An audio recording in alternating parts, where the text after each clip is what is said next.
ప్రకాశం జిల్లా బేస్తవారిపేటలో ఈ నెల 3వ తేదీ జరిగిన హత్య ఘటనను పోలీసులు ఛేదించారు. ముగ్గురిని అరెస్టు చేశారు. నిందితుల్లో 2 మైనర్లు ఉన్నట్లు వెల్లడించారు. కంభం మండలం దర్గా గ్రామానికి చెందిన గాలి బ్రహ్మయ్యను అతని స్నేహితుడు గడ్డం వెంకట సాయి తేజ 2 మైనర్లతో కలిసి హత్య చేసినట్లు డీఎస్పీ నాగరాజు తెలిపారు. నిందితుడు తేజకు వివాహం కాకుండా బ్రహ్మయ్య పుకార్లు పుట్టించడంతో హత్య చేశాడన్నారు. ఇందులో ఎటువంటి రాజకీయ ప్రమేయం లేదని, వ్యక్తిగత కారణాల వల్లే ఘటన జరిగిందన్నారు.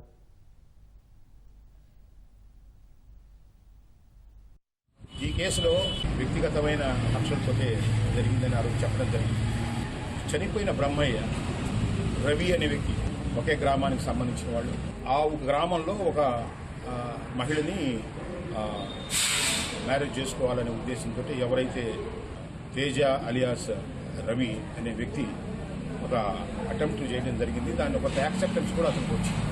ఇతనికి ఆ సంబంధం కుదరకూడదని చెప్పి ఇప్పుడు చనిపోయిన మృతుడు ఉన్నారు ఈ బ్రహ్మయ్య ఈ ఉప పొలాలకు సంబంధించిన ఒక వేరే అన్న ఒక కోణాన్ని వాళ్ళ మైండ్లో పెట్టేడని ముద్దాయి భావించారు. రాజకీయాలను అడ్డం పెట్టి దీంట్లో రాజకీయ కోణం ఉందని కేసుని తప్పుదారి పట్టించి పోలీసు మీద ఒత్తిడి పెట్టడానికి ఆ రోజు నుంచి కూడా ప్రయత్నం చేయడం జరిగింది.